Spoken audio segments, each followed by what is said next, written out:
So Tripsic told me I have a couple of fans.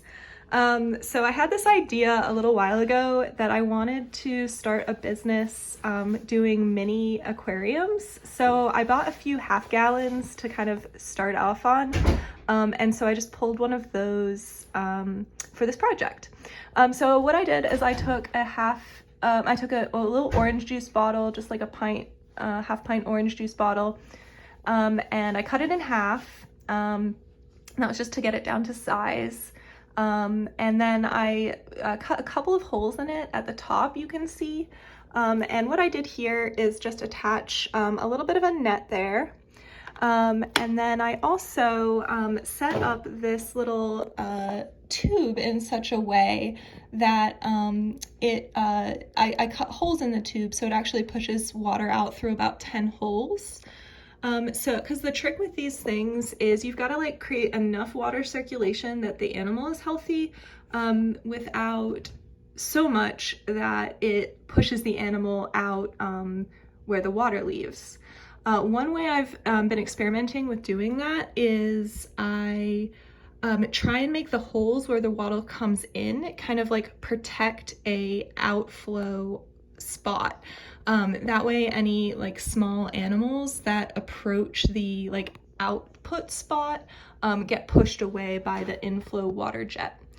But yeah, so all I did was put gopher jelly inside. I have a few little tools. So I have this.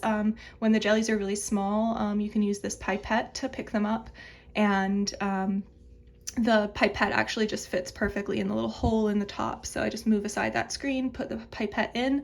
That's also how I administer phytoplankton as well as reef roids.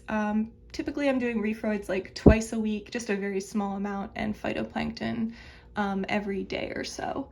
And yeah, so it's a pretty good little system there. Oh, the other thing I did is you have to, again, just be really careful about your in and out water flow.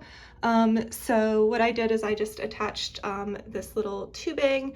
I put a hole in it so not all of the water from the outflow comes into the tank, just part of it.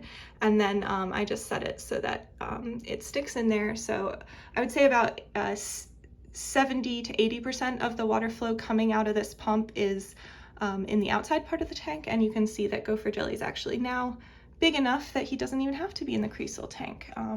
I supervised him for long enough that we learned he can kind of just swim around and isn't getting sucked into the filter.